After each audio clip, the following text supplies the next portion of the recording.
4, We 5, are go! live. Blast off. All Things 3D Friday special edition episode. Week in review of November 21st, 2014. Welcome, everybody. Mike, what Huh? is going on? Where Hey, are don't you? bother me right now. I'm in San Francisco. Yeah.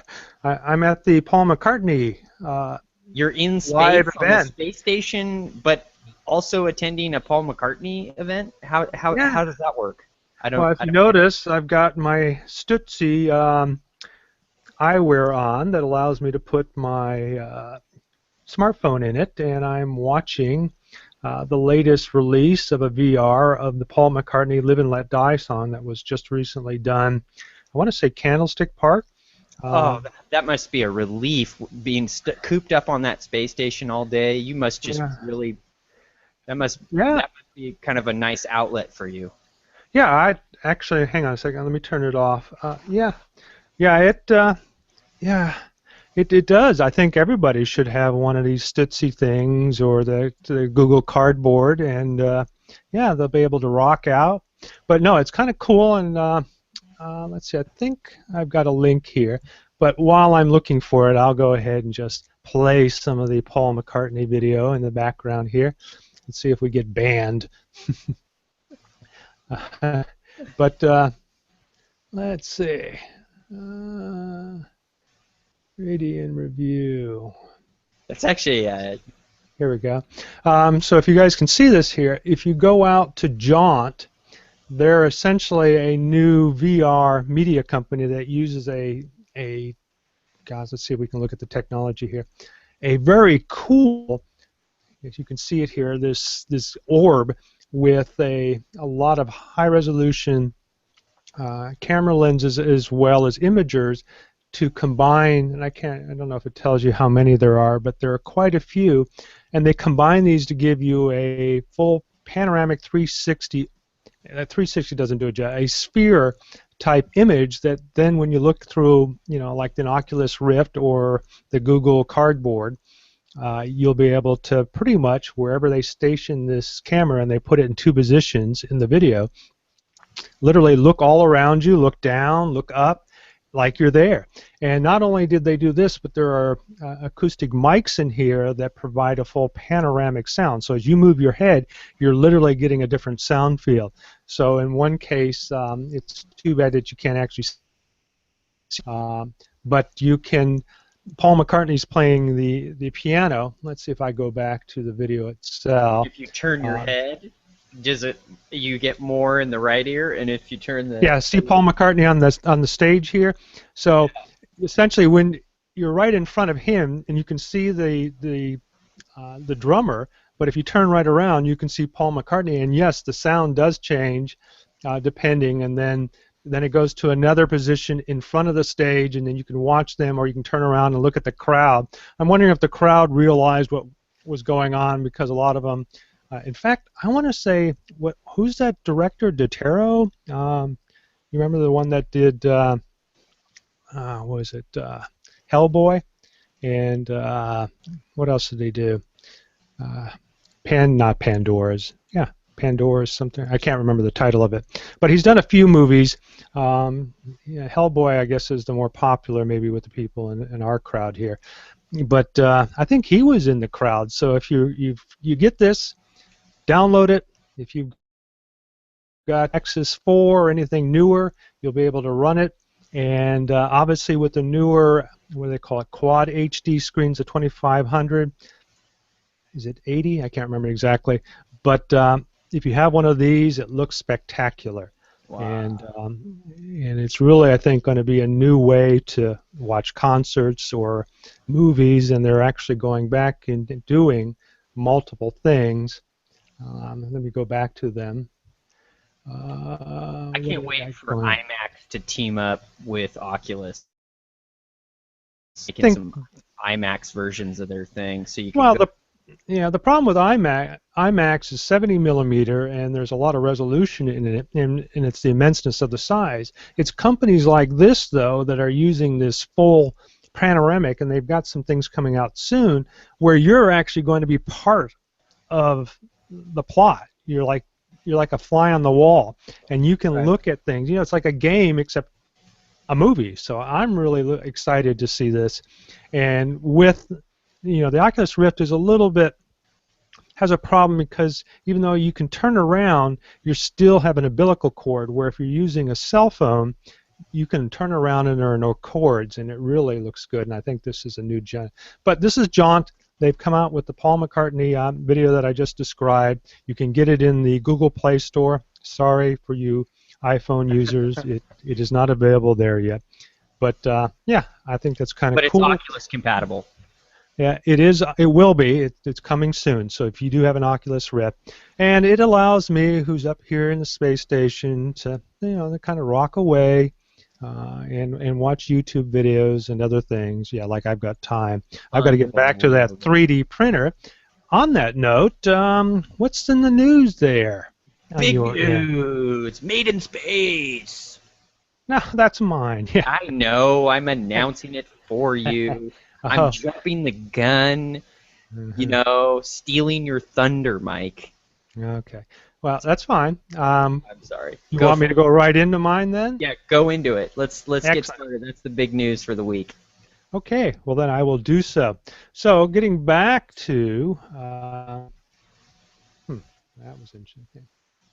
Oh, I've already messed up. Jeez. Okay. Well, we'll go ahead and play the video. So this is a video that was shot earlier from the International Space Station. It was an interview, and I'll kind of play through it. To check that out someday. Okay. Yeah, I'll put that in the show notes. But here's an article from Spaceflight Now. This is the actual 3D printers up there. The video, for some reason, I don't know why I'm not. Oh, okay. I'm not looking at the proper video, but essentially they have to put it in a self-contained container.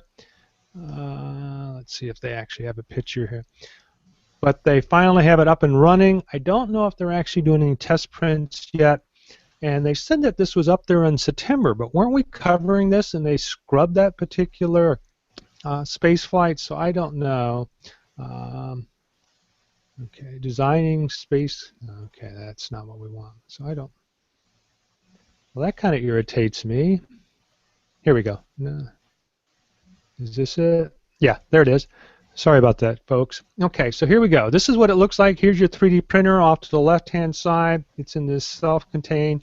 So if you want more, the link to this YouTube video, or if you can find it, Space Station Live, setting up your machine shop in space. They kind of talked to one of the representatives of the, what was the project's name? Do you remember, Chris? Made in Space. Made in Space. And so they talk about how they've got some calibration prints that they've got to print first to make sure that it works. They've already tested the same printer on the ground with the calibration, so they're going to obviously look at the differences between the two, see if there's any changes in the way that it prints, because obviously this is microgravity, and these are some of the things that we need to look at. So, you know, it's great. It's up there. It's ready to go. And I hope we will see something soon. This is one of the funny things I just looked up too. So this is cost per kilogram.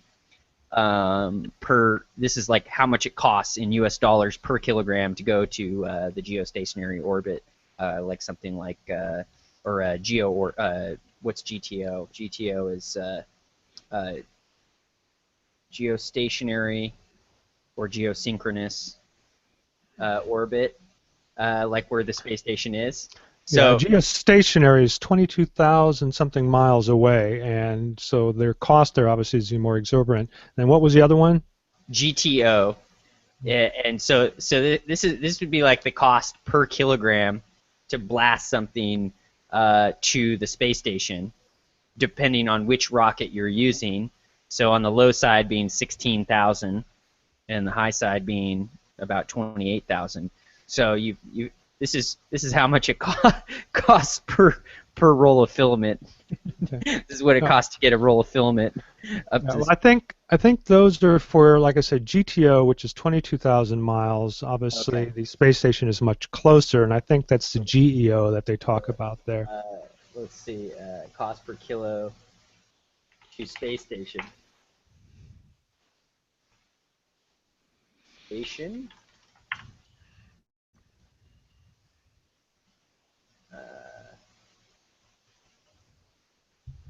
There it is.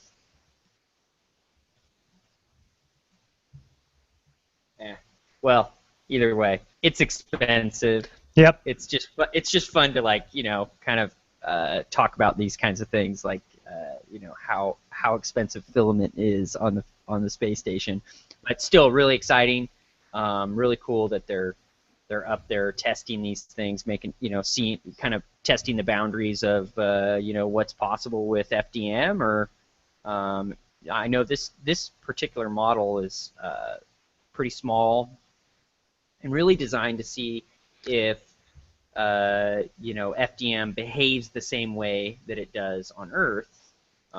They have done a lot of testing on the microgravity, doing on the when they take up a plane. They've done quite a bit of testing that way, but it's still not the same, because you only have a few minutes at a time. So this is like they can test FDM in true microgravity over a long period of time. So they have some calibration tests that they're working on. Is this? It's Jesse. Hello, Hey! Jesse. How are you today? Hey, good. How are you? Good. Okay. So we got a couple more minutes. We'll cover one more news item, and then we'll head to you. You mentioned that you've got to get out of there quickly, so we're glad to have you on, Jesse, and we'll introduce you in a moment. Okay, go ahead, Chris. So my first news item today is Dessault Systems did a little talk. They are partnering up with the FDA. Dessault, the parent company of SolidWorks, announced their Living Heart project. They did a talk. I haven't had a chance to watch the whole talk yet, but I have done some reading on exactly what it is, and I guess it was a really great talk. I can't wait to go out and watch it. But they have this project called the Living Heart, and it's set to transform the treatment and diagnosis of heart disease, which obviously, as many know, the #1 killer in the United States is heart disease. So what this allows them to do is actually do like basically finite element analysis, but it's a moving, as you know, the heart, being a living organ, is moving around.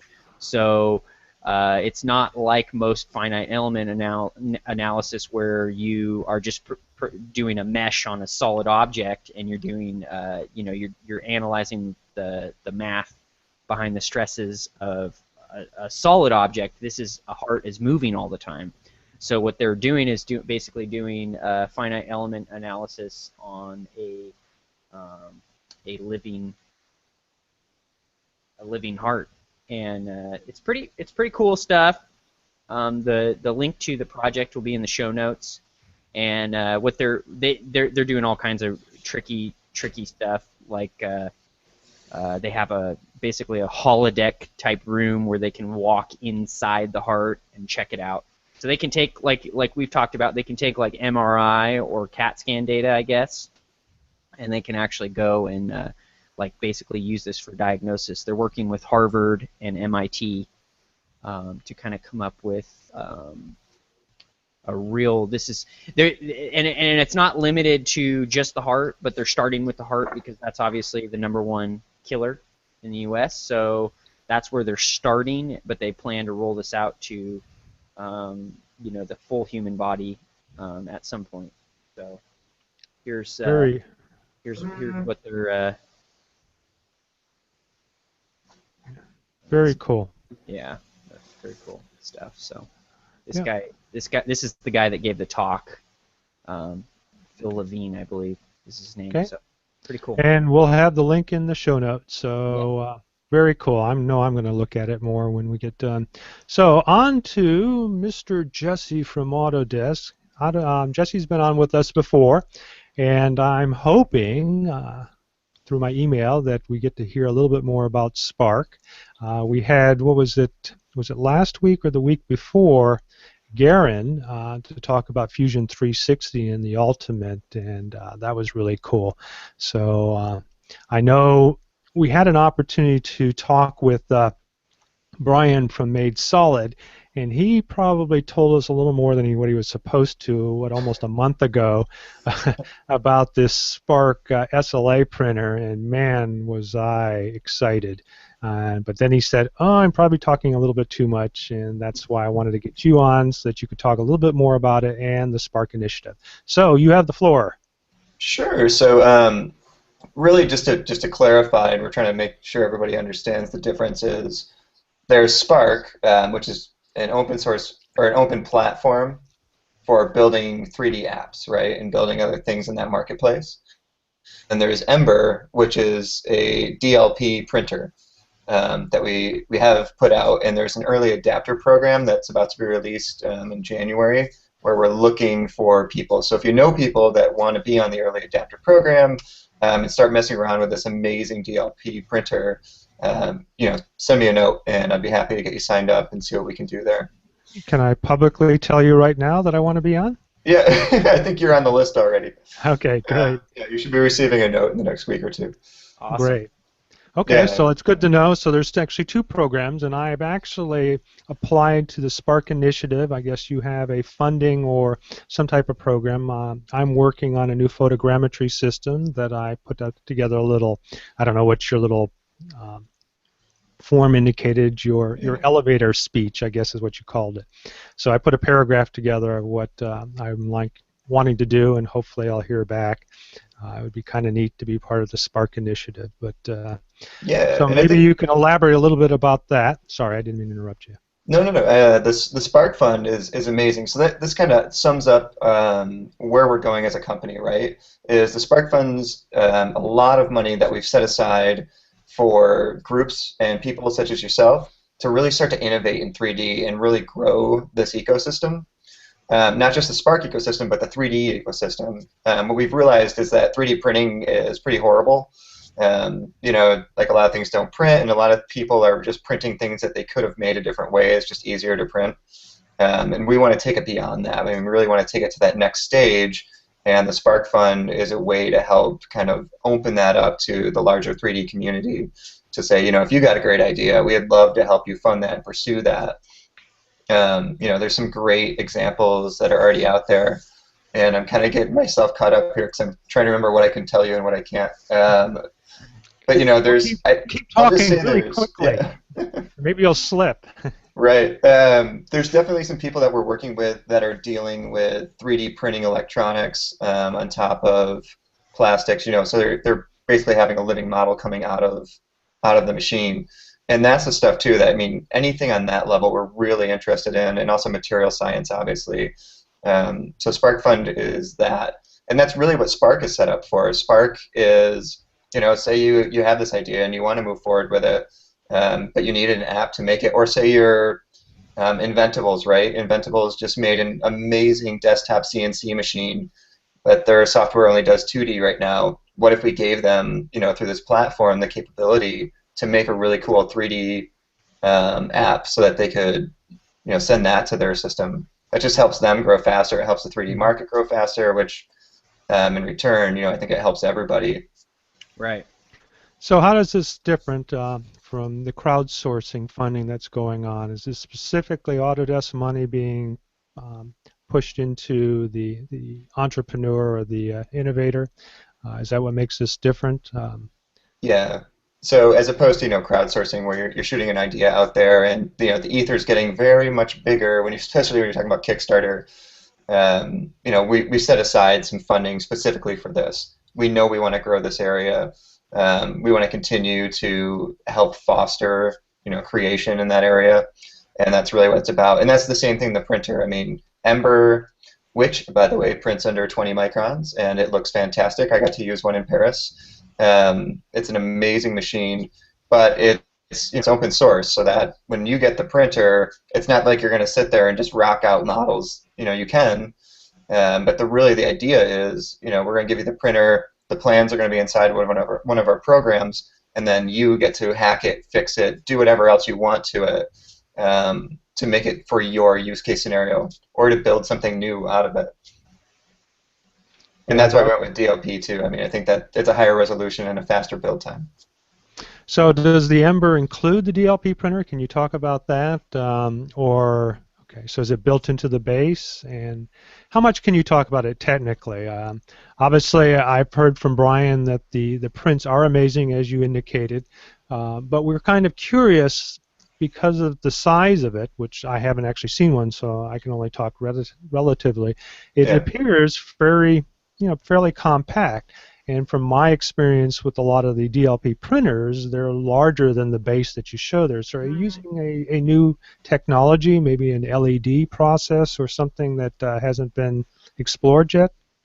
It's not a new technology. Really, it's a very small print platform. So it's a little deceiving when you look at the box.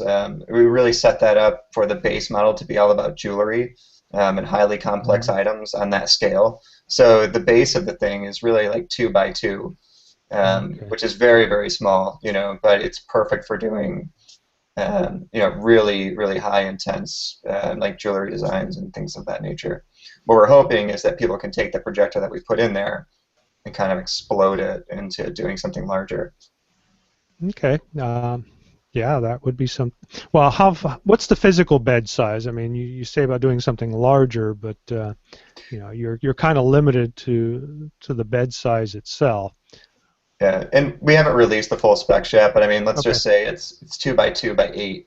Okay. Is really what it is. So you can get a 2 by 2 square and then 8 inches in your Z. So bracelets, things like that, are easily done. Mm-hmm. Yeah, or multiple small objects. I don't know. Or multiple small objects as well. Yeah. Think in the Z-axis, and you can do all kinds of things. So, yeah, it sounds really interesting. I don't know if you've listened to our previous episodes, but we had Brad Hill, who created the Little RP, which was extreme success on Kickstarter, that has pretty much the same build size, maybe a little bit taller, and doesn't include the DLP projector, but he's released the plans, right, Chris, out to the open source market? Most of them, exactly. Yeah, he has them right on his support website. You can download all the STLs, laser cut files, calibration files. So. Yeah, and I think that the difference there with us is we're saying it's open source, but since we love making and like pushing people to make things, we're pretty sure that we're just going to release the full model and then let people take it apart as they will with the program that they want to, as opposed to here's how you would do it if you wanted to laser cut and like walk people all the way through the process.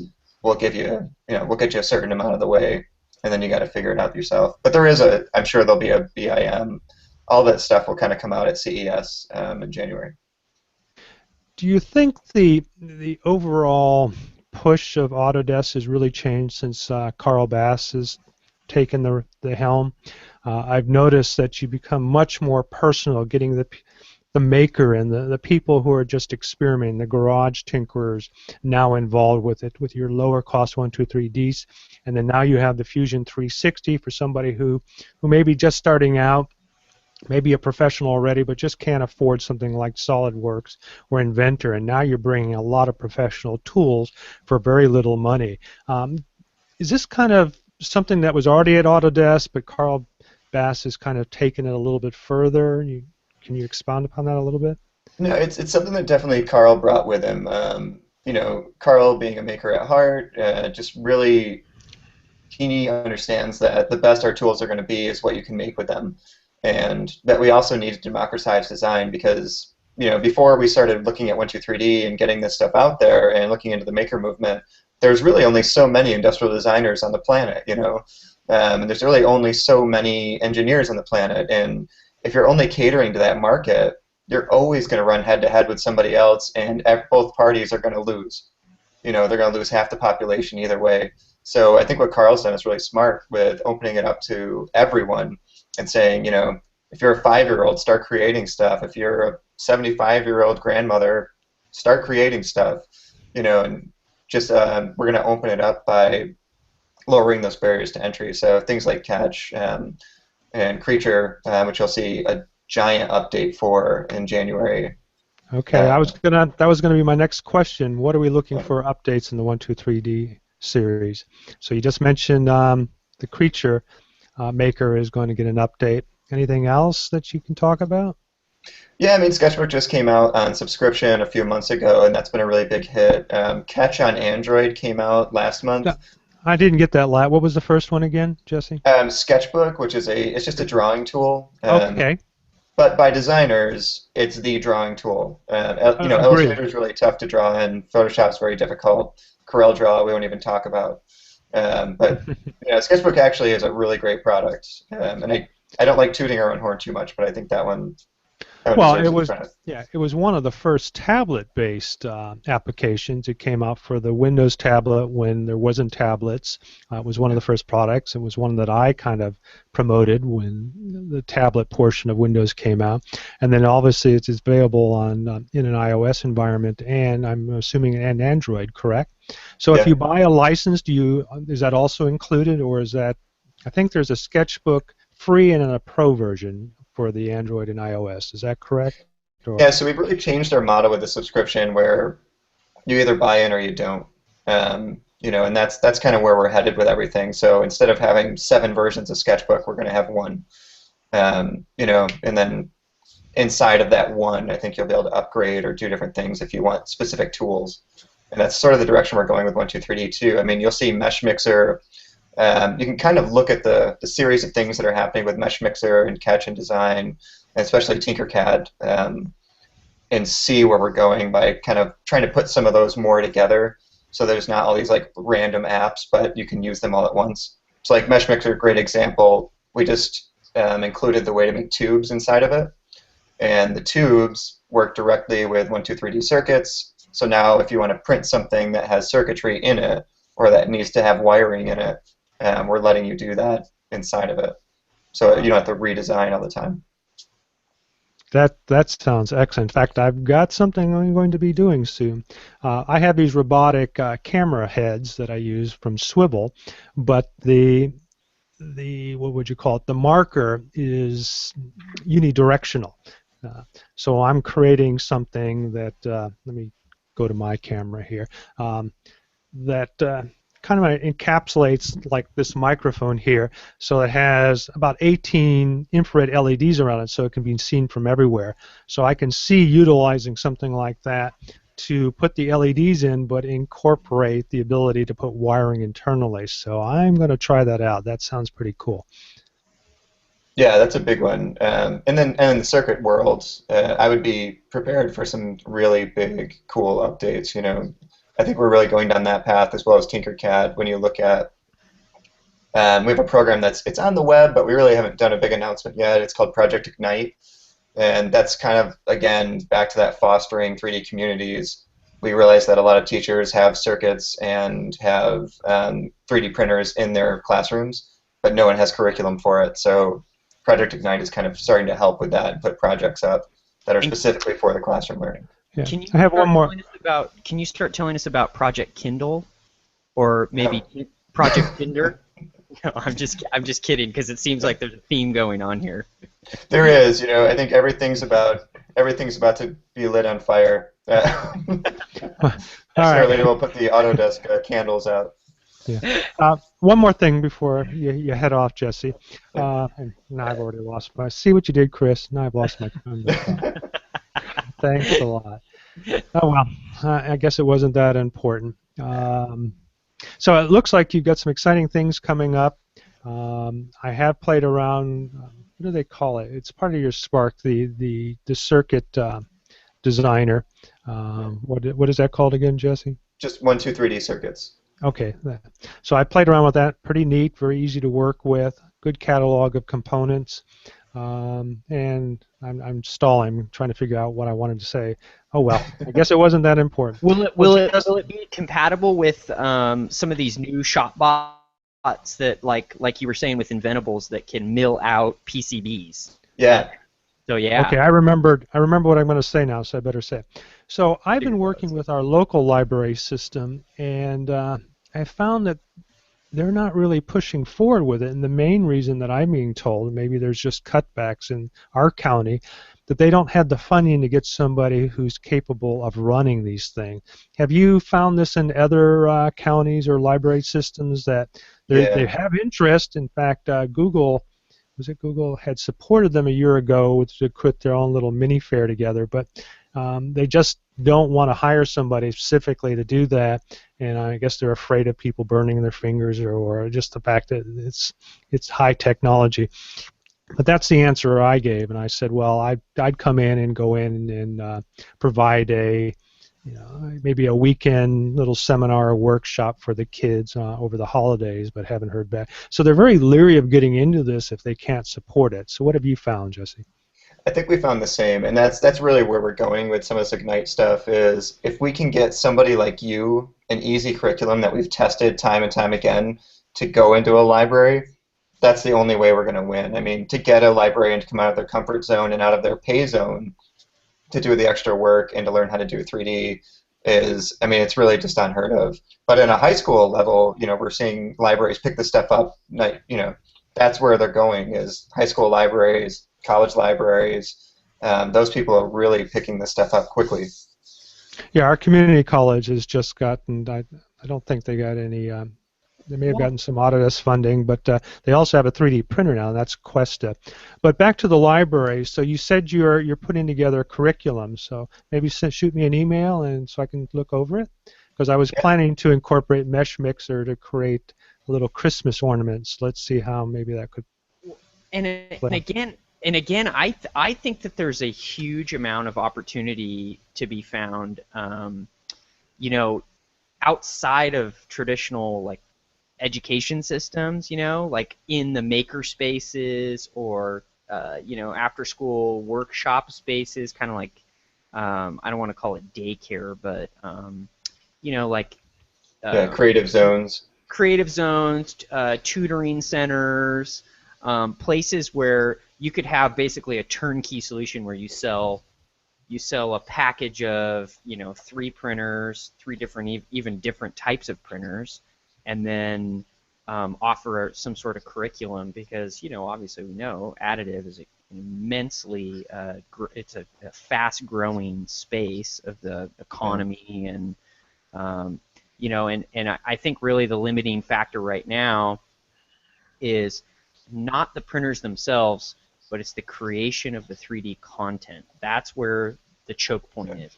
That's where that bottleneck is right now. Is there's not enough software, or so I think that's where Autodesk is really pioneering that space. Is like the kind of with the Fusion products and the 123D products that you guys are coming out with, is you're offering a solution for these tutoring centers or these after-school programs, or even as part of the school programs. So maybe even not even just an after-school program, but even a full-blown curriculum that's approved by, what is it, the Common Core or whatever. This whole thing going on, the travesty inside of the education program, which is a whole other topic for a different day. But love to talk about that.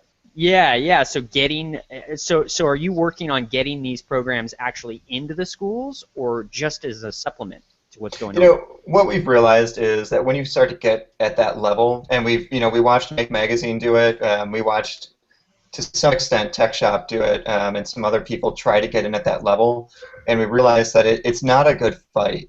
To go into a school system and try to talk to their administrators and get their district to buy into stuff, it's possible, but it's also very difficult. So for us to put the content out there and then show up where they are and just say, look, this is out here, it's a resource, take it if you want it. And then also on that site, kind of a back-end part of it is upload your own curriculum. So if you know that you're doing your own stuff, or if you want to see something, or if you sell a product for education, we can bundle that together on that site, and then they're making money, we're making money. Everyone's kind of profiting off this thing, which is another issue with teachers. They don't want to go beyond their pay grade to do the extra effort because they just don't have time, versus how much they're getting, reimbursed. Yeah. Yeah, so yeah, Well, I mean, compensation is an important thing. With teachers, they're already underpaid as it is usually a lot of times, and so I think this is I've actually been doing a lot of research lately on how online curriculums and online classrooms are really optimizing the marketplace. Like, if you think about it, tuition being super expensive and having these giant institutions that are colleges, college campuses, or schools, and paying teachers to regurgitate the same lesson plans over and over and over, is really not that efficient. It's not that optimized. When you have tools like the internet now, where you can, in the comfort of your own home, be sitting there and get the same content, the same education that you can if you're driving all the way to an institution, living on campus, paying all these expenses, just so that you can sit in a classroom that you're getting the same thing in front of a computer. Like, what's more efficient? Well, there's a lot to be said about group dynamics and group learning, though, and like being in that environment with other people. But I think you're on a point about project-based learning versus curriculum-based, right? Where they're kind of regurgitation constantly versus, teach them how to think. Sure. And then let them think and grow in their own way, but you have to add in those other components to it. I mean, history is not going to go away because you can search Wikipedia. Right. We have to really know those things, and that has to be part and parcel with the projects. Well, yeah. if I may chime in, we have a venue right here, Google Hangouts, which allows the ability for one individual to speak and then have multiple people in a small classroom environment to have natural feedback. So dialogue. I'm seeing in dialogue, and you can share screens. So I think there's a lot of tools out there, but I guess we're kind of deviating from the what I wanted Jesse on for, and that was kind of to talk about the Spark Initiative. And I'm glad that we're seeing some larger companies looking at how we can bring it into, or at least have a dialogue on how we can do things in the school system, an extra curriculum in the library system. But I want to leave it, I'm going to be selfish here, I'm going to go to my little characters here.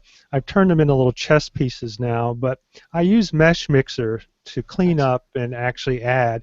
And if you look really close, and I can't, I can zoom in because I have the technology, except the battery went down. I'll just get closer to the screen. It doesn't work. That sucks. Yeah, I can see it pretty good. Okay. Yeah, it does look nice.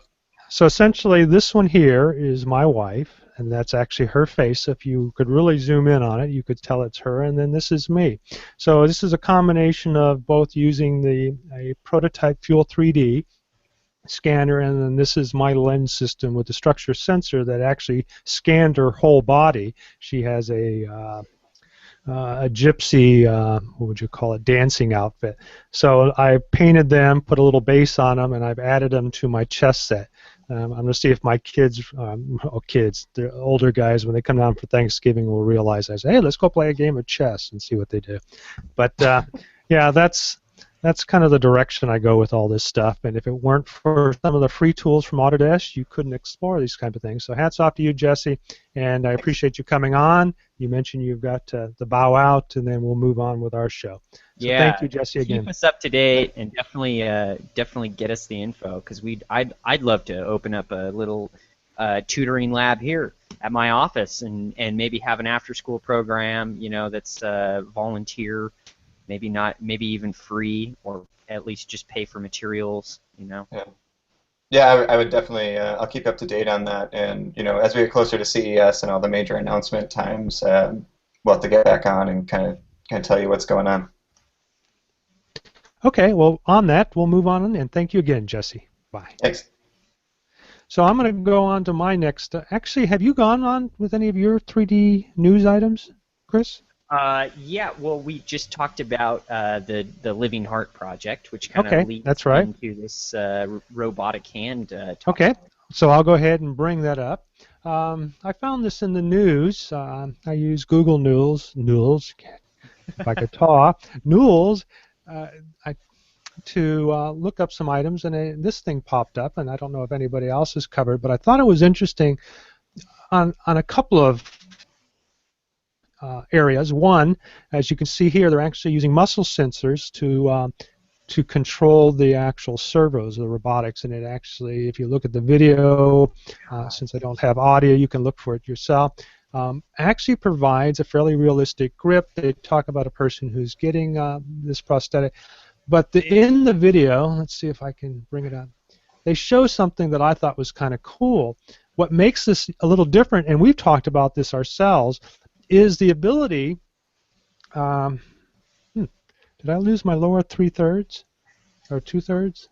Okay. I see you in the video. There we go. Now you can't see me at all. I guess I'll turn it. Okay, but notice in the video they're using Structure I/O. a Structure I/O. And I don't think he's actually scanning there because it takes a little bit longer than that. But what he's doing is taking that 3D mesh that now conforms to the person's arm or the lack of certain areas and using that to create a form-fitting 3D printed, what would you call it, not necessarily prosthetic, but a glove or a link to their appendage so that they can fit it. So it's form-fitting, which is extremely important. And as I mentioned, I've talked to some orthopedics surgeons as well as a few other people who are designing these type of things, and they have other tools, but they're extremely expensive to do this. So with the structure sensor, it's really allowing these people to think outside of the box and create something like this. But then he talks about how it's actually being controlled by his arm, and that's really a cool component as well. And it's a little different. If you notice, he moves his hand and moves his arm, and notice how the muscle mechanism is moving there. So, you know, hats off. I got a link in there. It's from Sky News HD. I haven't seen anybody else carry this, but I think it's a cool project, and I'm going to update us later on once that child actually has this set up on their arm, and we'll see what happens. But I think that's pretty cool. And then he actually is, he has her shake his hand, and he moves it, and notice it grips her, and she goes, "Wow, that." So yeah, it's kind of neat how she reacts to it. Yeah, well, that's what I was thinking. I said, but I guess it's fairly firm, and she said, "Wow, that actually worked." So it's kind of neat. So that's my news item. You know, we're just moving. You know, it's not just that we have 3D printing and scanning technology. It's now that it's low enough in cost that a lot of research firms who don't have big budgets can think big and start doing things. And now we're seeing this stuff take off around the world, and it's just super neat. Oh, and just it's the combination of all these auxiliary technologies like Arduino and Raspberry Pi and like these low-cost microcontrollers that are in the combination with additive manufacturing or the combination of traditional manufacturing that let us do all this, and all the sensors coming down the pipeline now, that like the ones that are on the guy's arm, you know, and they're just getting better and better and better and cheaper, and it's unbelievable. So Yep. a lot of really smart, talented people, and rather than trying to sell, you know, one or two $20,000 machines or sensors, now what they're doing is they're figuring out, oh well, we can get mass adoption. We can sell millions of these things for $35 a pop or whatever. You know, it's just changing everything. The whole dynamic of the whole thing is changing. I mean, you're even looking at, like, I've noticed even pH sensors in the past 2 years. The pH sensors, they used to be a super expensive specialty component to get an electronic pH sensor that actually worked. Now you've got companies like Atlas Scientific that are pairing up with New York City to develop these low-cost solutions to test rainwater, and they've come up with like these amazing sensors that plug right into an Arduino. The code's right on their website. You can test pH, you can test dissolved oxygen, and all this stuff. It really is moving fast, and it's just we're finding technology is just, again, stepping up to the plate to solve the problems that are there. Yeah. Well, if you're a reader or if you're an audible.com what do we call it, listener, there's a great book out there. If you remember, I can't think of his name right now, but the person who did the great biography of Steve Jobs has just written a new book called The Innovators, which kind of looks at this whole process and what has happened, you know, all the way back from Ada Lovelace and her collaboration with Turing and Babbage. Actually, I think I'm going a little bit too ahead of myself. I don't know if Babbage, and then Turing and his collaborations. But literally, it's how a lot of these people, including Steve Jobs and Wozniak, all collaborated to move things forward, and how each of these things played a role in what's coming up, and that's what we're seeing here, if I understand you correctly. So, good book out there. Check I that want to out. say Walter Isaacson, I think, is the name of the author, and That's the book The is Innovators. Innovators. Yep. Get it on Audible. That's Okay. awesome. Yep. Okay, so on to your next item. All right, I'll quick share this one. This is a pretty cool one. This is Sintratec went live on Indiagogo. It's they're claiming the world's first desktop laser sinterer. It's from Switzerland. They already it went live on November 17th, and they already are almost met their goal. They have sold out of their early bird specials, but for $4,600, you can get a sinterer. There's some parts that are coming off of it. So a SLS machine for $4,600. Here's some parts. Prince nylon with powder. Yeah, well, the fact is, if you remember, we talked about this. It's its unique blue laser and the way that it's handled heat and a few other things. Plus, it just looks fairly slick. We've seen some other sintering, what would you call it, garage-based projects, and this one really looks fairly polished. Swiss people come up with the good stuff. Well, the Swiss people, they don't like cut corners, you know. They always are coming up with, they know how to engineer things correctly usually. And I don't want to like stereotype or anything, but those Swiss people, they make great stuff. Yep, they do. I'm glad that they're still finding a use for their great clock making capability. Yeah. Okay. Yeah. So Sintratec, go check it out. Indiagogo. If you're looking for a sintering machine, definitely check it out. Okay, let's move on to the next item. Science of stress in 3D. There's a research group that's working on literally looking at what the stresses and analyzing what happens to a component as you're using fluctuating temperatures and using different layers. You know, what happens to it. So it looks like Lawrence Livermore, as well with Los Alamos National Laboratory, are involved in this. And I think the major researcher here is Amanda Wu. What she's doing, she's going through and looking at laser sintering and determining the stresses that go into creating this additive process. And this is extremely important because, you know, we have already found that we're starting to use these as components for rocket engines. Boeing is using these now in designing some of the components in their engines. What we'd hate to see, you know, 2 or 3 years down the line is something go catastrophically wrong because we found out that the additive process over a period of time has these little stress fractures through, you know, the sintering process. So it's good that we're actually seeing some true research being done here to actually look at it and make sure. I didn't see if they had any outcomes yet, but it's something probably to follow. You know, I don't know how it applies to us and our, you know, our standard thermal FDM processes, but as we're finding out, as you just mentioned, laser sintering is just around the corner. So it'll be neat to know what their findings are and move forward with it. So pretty cool article if you want to know more. And so that I make sure that I give them credit. Again, thanks 3dprint.com. Bridget Butler is the writer of this article, so and it'll be in the show notes.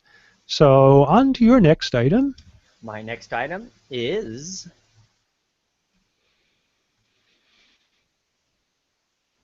a new electric car, revolutionary. This is from Stratasys's blog at blog.stratasys.com.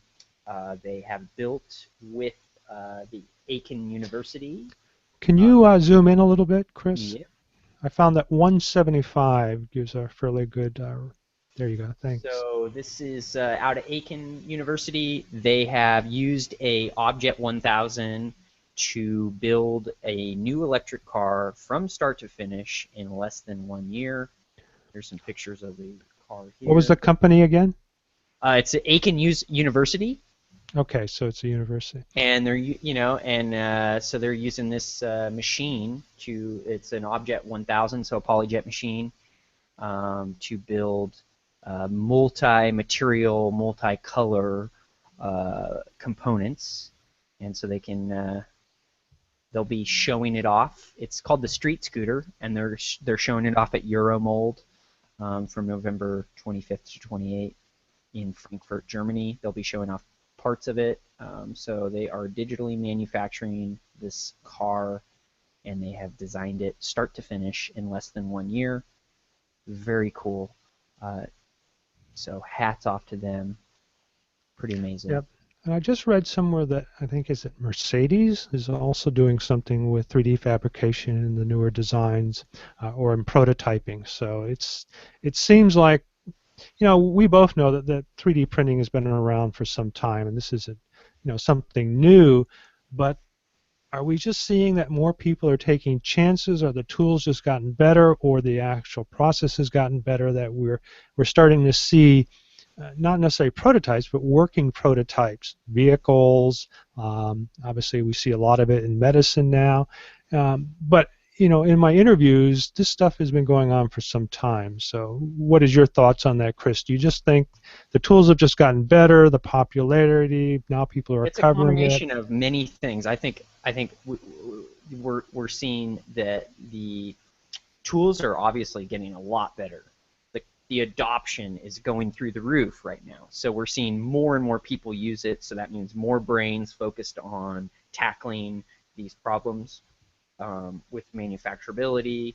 One of the things about car manufacturing is, in a traditional sense, tooling ramp up is a huge barrier to the entry of like when you're manufacturing a new model. You have to think about how costly the tooling is going to be, and the ramp up, how long it's going to take. So the timeline is huge, and the cost is massive for tooling for a new automobile. I mean, you go look at a video for manufacturing a BMW and look at the tools they have to use. The big stamps for sheet metal.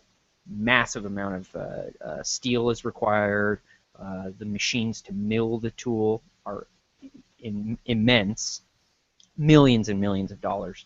So now with additive manufacturing, you're not going to be making metal yet, but you can make a plastic car. And there's plastic cars out there. The Saturn was one of them. Saturn was a plastic car. Many of the components were plastic, and at least much of the car can be manufactured out of plastic using additive without having to do. You can go through iterations. And so the cost of the machinery has come down too. So now what we can do is we can build these additive manufacturing machines quickly and easily, and there's more of them out there.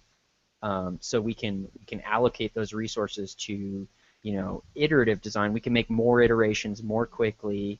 So you're seeing more like one-offs. Like this car is a perfect example. You can have like a one-off car.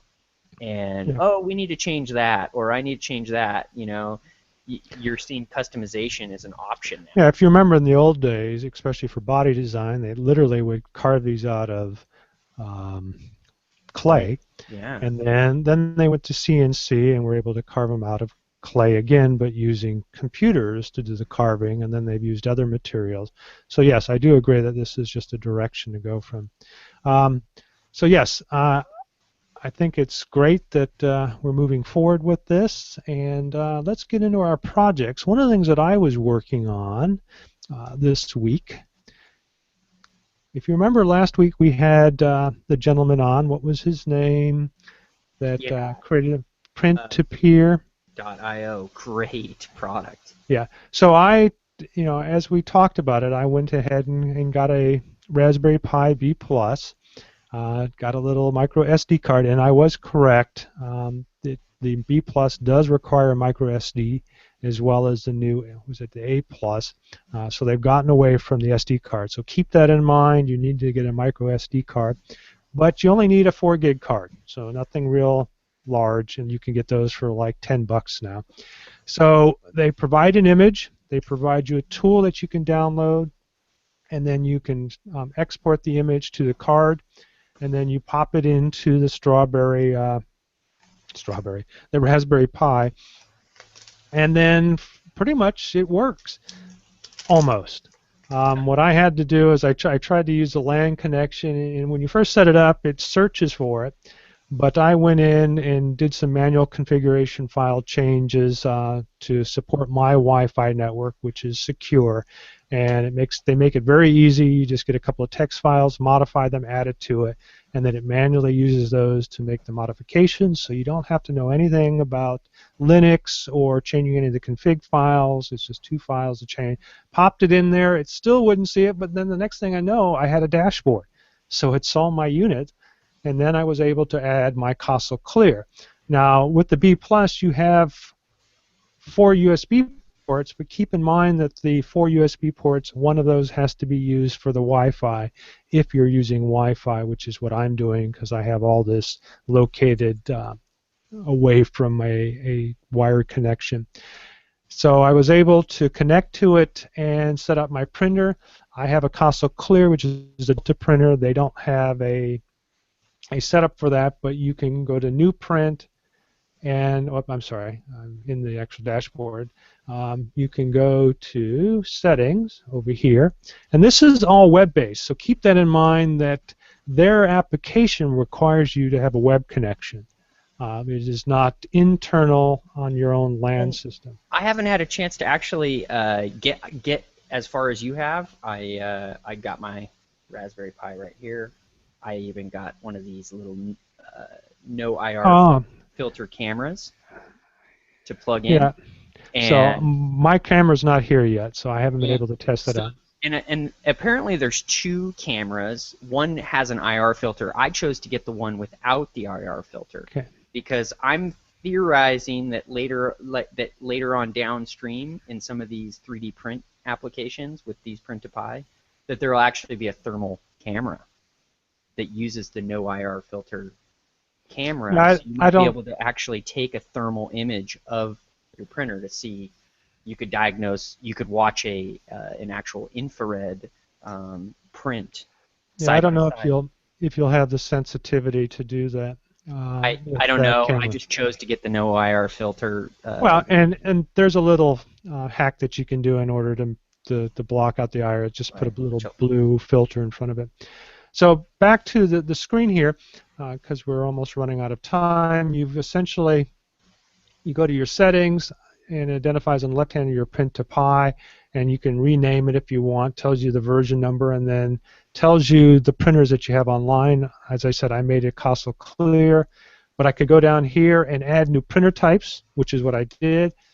And then you have a screen that comes up, and if you're familiar with your settings for your 3D printer, you literally can just put them in there, like the shape of the bed, the firmware origin, which is important on a Delta. It's not in the bottom left-hand corner, it's in the center. Bed width, bed length, all these things. If you played with any of the settings, if you built one of these things, they should come to you. Can you send G-code directly to it? Let's see. Can you? I don't see why not. Like use another, like a slicer that you've already got and control, like that you're already familiar with. You know what? I haven't gotten that far. I don't see any reason why you shouldn't. Let's go back up to. Let's go back to New Print. Okay, so you can print. Yeah, it only says choose a STL file. So no G-code support yet. Doesn't appear to, and yeah. So they have to. But hang on a second. They're using 2 different types of slicer. They're using slicer or Cura. So they're already using the Cura engine. So I would assume that it should be a fairly straightforward process. I have not tested it yet to see how close it is, but that's a very good point, and I was under the impression that it would support G-code. But here's another thing. Most of the USB connections on a 3D printer only can support, up to 240. Let's see what I have mine set up to. Oops, I don't want to add. That's not what I want. Let's look at the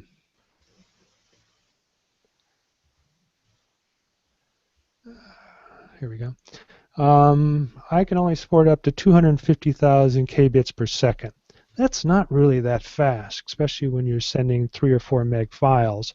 That's why I like to support mine with SD cards, because once you plug it in, it pretty much loads it.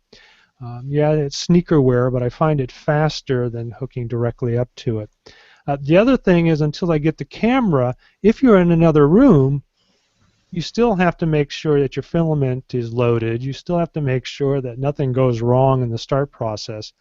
And so what I'm hoping to see is how much information they provide me, and they do provide information like, let me go back to the dashboard. It will tell you some things like your queued, how far they are in completion, the temperatures. So you do get some information, and then I'm hoping with the camera you'll get a little screen that shows the process. But if you have more than one printer, the Raspberry Pi only has one connection for a camera. So normally you want to position it in front of your device so that you can see how it's working. I've done this with webcams, so I'm thinking maybe that I may do that again.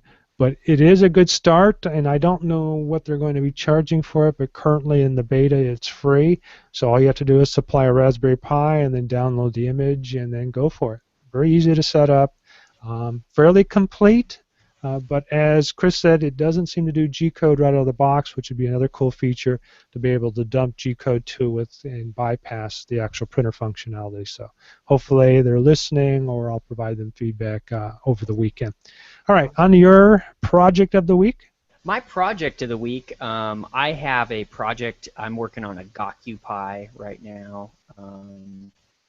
So I was originally going to do a plotter bot, but I have decided to do a Gokupy, fully 3D printable. They had a successful Kickstarter. They produced all the source files right on GrabCAD for a plotter bot style printer that uses a Raspberry Pi and a circuit board that they've manufactured.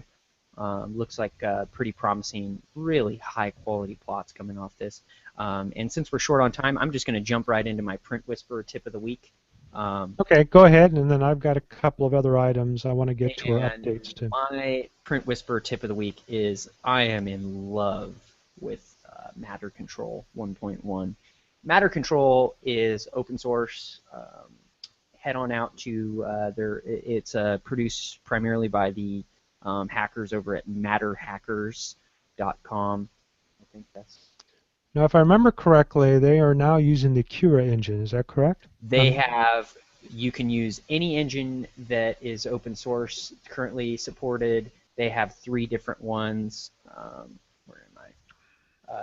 They have MatterSlice, which is their own slicer built in, but they also have Cura and Slicer. So you can choose any slicer that you want. Theirs is really good. I've had really good luck with their MatterSlice. Is kind of a combination of it's pretty much as fast as Cura. I'm really surprised.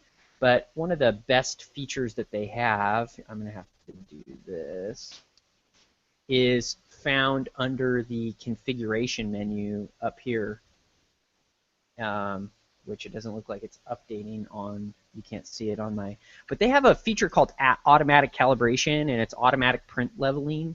But you don't need any of the fancy, you don't need a Hall sensor, you don't need a limit switch, you don't need to do any of that stuff that you typically need to do in the other softwares that are trying to tackle this automatic bed leveling, which is always the biggest issue with printing on any of these RepRap style printers, is finding out how to level your bed. They have a really easy solution. You just walk through a menu and you just basically take calibration points manually with a piece of paper or a feeler gauge, 3 different points. The setup literally takes 2 minutes, I kid you not, and you get perfect bed leveling. It's awesome. I'm really happy with the way that they set it up. Go ahead. But the bed leveling is still, you have to manually adjust it for, what is it, 0.1 millimeter? Or, as you said, a piece of paper. So you still have to put the piece of paper under, and it just gives you 3 different. Yeah, you just do but instead of having to worry about mechanically leveling your bed. So, I mean, you obviously have to get it close, within range, within reason, and then you just follow their dialog box. And instead of taking a piece of paper and having to manually level your bed, you know, what you do is you take a piece of paper and it walks you through prompts, and then and then once you enable it in the Matter Control software, then it automatically calculates your bed. It adjusts your Z height automatically over the course of the print to be perfectly level. So you just enable it in the software, and I mean, I'm getting on my TAS 4, I'm getting unbelievable prints coming off of this thing in the past week or so that I've had this thing. It's just been, I'm super happy with it. So Matter Control, definitely going to give them a plug. Yeah, I will download their latest version. Okay, well, on to my next item. Sorry for cutting you off. Yeah, no, we're good. Okay, I'm going to get some of this. Reynolds Advanced Material, High Performance 3D Coating. They show an image here. It seems very reasonably priced, 6 ounces, 1048. You know, obviously it goes up the more you buy. But essentially it's a coating that will fill in the grooves that you normally have with a, you know, an FDM type print. And I don't know, I'm assuming that it's a clear coat of some sort, but then you can sand it and do other things with it. And right now I'm using like a plastic modeler Bondo type material, and I would like to try something like that. So I'm going to get some, and I'll talk more about it probably next week or the week after and see how well it works out. But looks like a cool product, and going to try it out. So on to the International Space Station shot now. Let's get on to what's coming up. We have, well, we've got the Fusion 360 Ultimate, which just was released yesterday. So if you're a student or have the version right now that you can upgrade to, it's available. You have till December 12th to actually upgrade to it at the low cost of $300 annually. If you don't get it in by that date, it goes up to, I think, $1,200 to $2,000. So it's a huge price jump. It's probably better to take advantage of it before that date.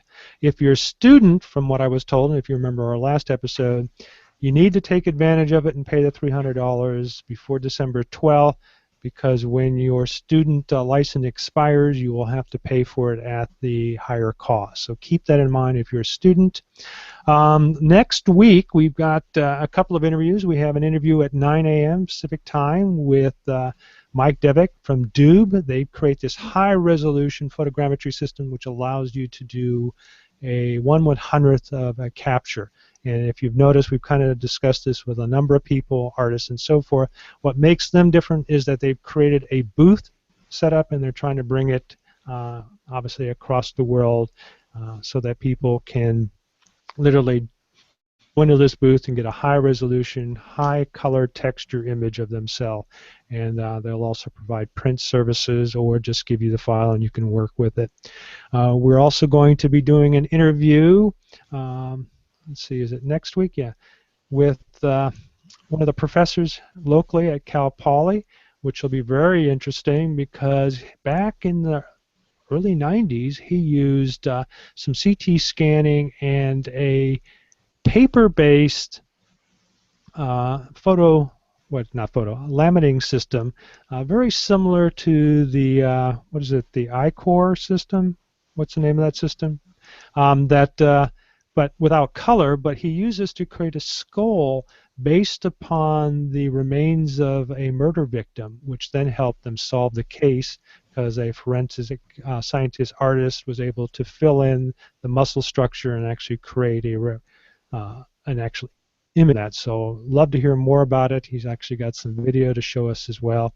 That should be next week as well, or the week after. I think it may be the week after. We also have, I'm going to be involved with the interview, and Chris, you're welcome to join us on Tuesday as well at, I have a 100 a.m. No, it's 10 a.m. Pacific time. Also on Tuesday, with Anderson Taw. We've tried to get him back on when we did our 3D in Medicine roundtable. He got tied up, but he's going to talk to us about how they have fabricated a kidney. Yeah, you heard right, a kidney. So that'll be fun. And then what's coming on around the world? You know, again, if you go out to 3D Printers for Beginners, fairs and events, you can find out what's coming on in 2015. But next week, we have the International 3D Printing Exhibition from November 25th to 27th in China, or Sichuan, China. And then we have the Euromold also going on during the same time frame in Frankfurt, Germany. So that's the two items. The item in the show in Sichuan, China is free. The other one is 20 to 50 euros, depending on what you want to look at. And then we did a great interview, I think it was, with John T. Hurwitz, the guy who created the world's smallest human sculpture. That was pretty fun. We did that on, what was it, Wednesday, and very interesting and lively character. So go out to YouTube and listen to that, and I'll have the audio up soon for that as well. Well, that about covers it this week, and I'm going to go ahead and identify it now.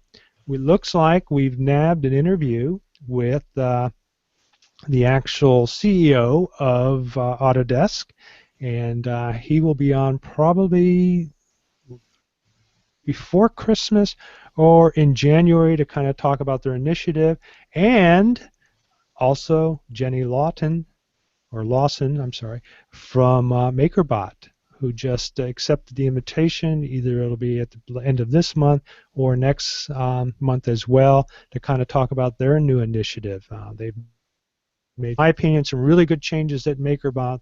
You know, one of the things I just saw that they addressed is that MakerBot is not releasing anything new hardware-wise for CES this year, and they're concentrating on improving their infrastructure and making the items they have now work like a charm, which I think is great thinking. They have a much better customer service rapport now, so maybe we're seeing a new MakerBot. So hopefully we can talk to Jenny about that and see where that goes. All right, well, that's it for me. Let's close it. All right, thanks so much to our listeners and Jesse for coming on, our special guest. We are trying our best to follow this industry rapidly moving through the space-time continuum. Thanks for joining us on All Things 3D. We'll see you next week. Bye.